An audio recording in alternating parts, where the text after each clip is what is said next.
भारत एक ऐसा देश जिसे दुनिया विविधताओं का देश कहती है, जहाँ सैकड़ों भाषाएं हैं, हजारों संस्कृतियां हैं, अलग अलग पहनावे हैं, अलग अलग चेहरे, लेकिन फिर भी एक पहचान। लेकिन इसी भारत में एक कोने में एक ऐसा राज्य है जहाँ आज लोग एक दूसरे का चेहरा देखकर डरते हैं। वो राज्य है मणिपुर। कभी बेहद खूबसूरत माने जाने वाला मणिपुर, जहाँ पहाड़ों पर बादल उतरते थे, जहाँ महिलाएं बाजार चलाती थी, जहाँ बच्चे फुटबॉल खेलते थे, आज वही मणिपुर बारूद, नफरत और डर का दूसरा नाम बन चुका है।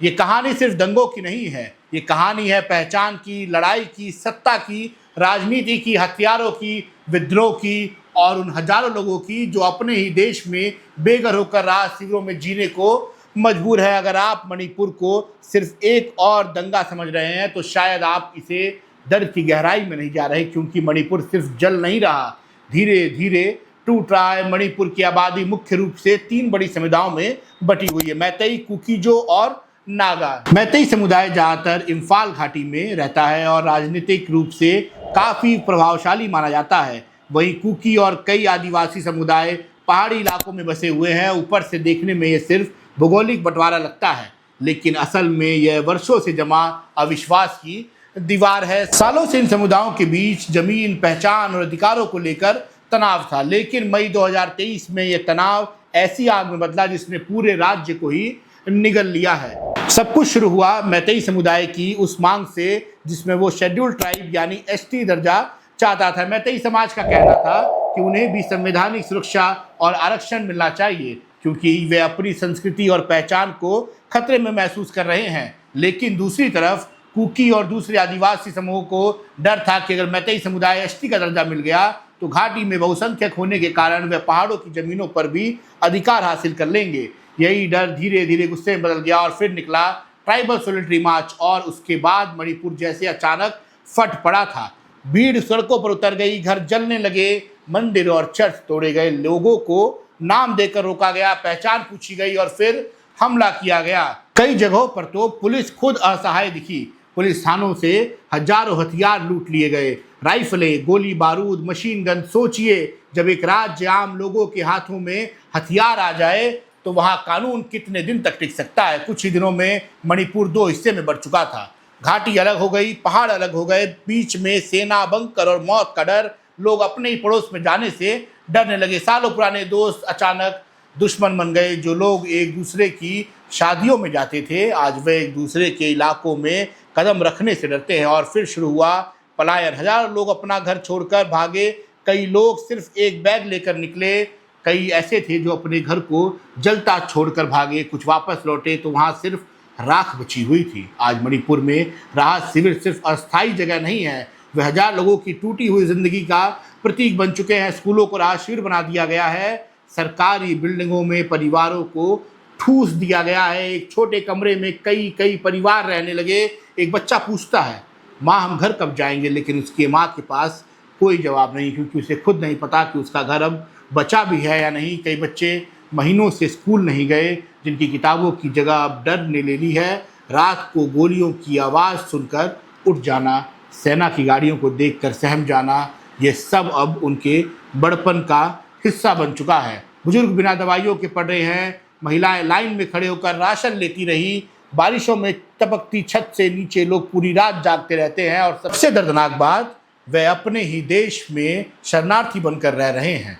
लेकिन इस हिंसा ने सिर्फ घर नहीं जलाए, इसने इंसानियत को भी शर्मिंदा किया। एक वीडियो सामने आया जिसने पूरे देश को झकझोर दिया। महिलाओं को भीड़ के बीच निवस्त्र घुमाया गया, उन्हें अपमानित किया गया। पूरे देश गुस्से में था। लोग पूछ रहे थे, अगर मणिपुर भारत का हिस्सा है तो उसकी बेटियां इतनी अकेली क्यों थी? यह सिर्फ मणिपुर की महिलाओं का अपमान नहीं था, ये पूरे देश की आत्मा पर चोट थी। सरकार ने कई बार इंटरनेट बंद किया, कहा गया कि अफवाहें रोकनी है, लेकिन इंटरनेट बंद होने का मतलब था लोग दुनिया से कट गए। कई लोगों का कहना था कि सच बाहर ही नहीं आ पा रहा। पत्रकारों के लिए कई इलाके तक पहुंचना मुश्किल हो गया। धीरे धीरे मणिपुर सिर्फ हिंसा का नहीं, सूचने के अंधेरे के अविराज्य बन गया। इसी बीच राजनीति लगातार चलती रही। विपक्ष ने केंद्र सरकार पर सवाल उठाए। पूछा गया, हिंसा का शुरुआत में ही क्यों नहीं रोका गया? हथियार कैसे लूटे गए? प्रशासन क्यों टूट गया? लोग महीनों तक राहत शिविरों में क्यों रह रहे हैं? दूसरी तरफ सरकार का कहना था कि स्थिति बेहद जटिल थी और सेना सुरक्षा बल लगातार शांति बहाल करने में लगे थे, लेकिन जमीन पर सच था कि आम आदमी सिर्फ बचने की कोशिश कर रहा था। लेकिन मणिपुर की कहानी सिर्फ भीड़ और राजनीति तक सीमित नहीं है। यहाँ वर्षों से कई उग्रवादी संगठन सक्रिय हैं। कुछ मैतेई संगठन घाटी के हितों की बात करते हैं, कुछ संगठन अलग प्रशासन और सुरक्षा की मांग करते हैं।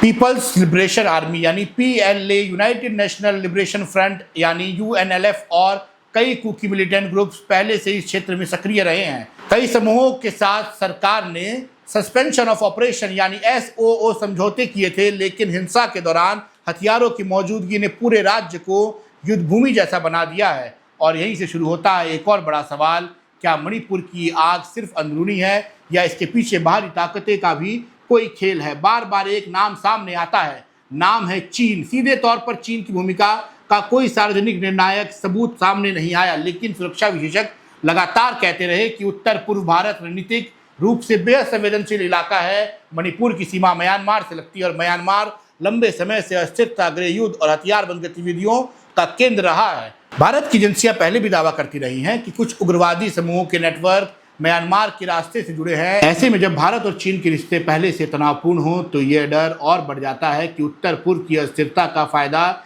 भारत विरोधी ताकतें उठा सकती हैं। लेकिन पूरी सच्चाई सिर्फ सीमा पार नहीं छिपी। असल समस्या मणिपुर के भीतर भी गहरी है। पहचान की राजनीति, जमीन का डर, अविश्वास और वर्षों से बढ़ती दूरी। आज भी मणिपुर के कई इलाकों में लोग एक दूसरे के बीच जाने से डरते हैं। घाटी और पहाड़ के बीच सिर्फ भौगोलिक नहीं, मानसिक दूरी भी पैदा हो चुकी है। लोगों के घर टूट रहे हैं, लेकिन उससे ज़्यादा उनके रिश्ते टूटे हैं। बच्चे ट्रॉमा में हैं, युवा हथियारों के बीच बड़े हो रहे हैं और सबसे खतरनाक बात, धीरे धीरे लोग हिंसा के आदी होते जा रहे हैं। क्या मणिपुर सिर्फ एक राज्य है या भारत के सामने खड़ा एक आईना है? जब अपने ही देश के नागरिक अपनी ही पहचान के कारण एक दूसरे के दुश्मन बन जाएं, जब लोग अपनी ही देश में राहत शिविरों में रहने को मजबूर हो जाएं, जब बच्चों का बचपन गोलियों की आवाज़ में बीते, तो हार सिर्फ सरकार की नहीं होती, पूरे समाज की होती है। मणिपुर में सिर्फ घर नहीं जले, विश्वास जला है, और जब विश्वास जलता है तो उसकी राख पीढ़ियों तक बची रहती है। लेकिन शायद अभी भी उम्मीद बाकी है। शायद एक दिन मणिपुर फिर से शांत होगा, फिर पहाड़ों में गीत गूंजेंगे, फिर बाजार खुलेंगे, फिर बच्चे बिना डर स्कूल जाएंगे। लेकिन उससे पहले भारत की ओर तय करना होगा कि क्या हम सिर्फ खबरें देखेंगे या दर्द भी समझेंगे, क्योंकि मणिपुर जल रहा है और उसके धुएं में सिर्फ एक राज्य नहीं, पूरे देश का भविष्य दिखाई दे रहा है। आपकी क्या राय है इस खबर पर जरूर कमेंट बॉक्स में बताएं। आप देख रहे हैं संपन्न भारत में आपके साथ कृष्ण तिवारी।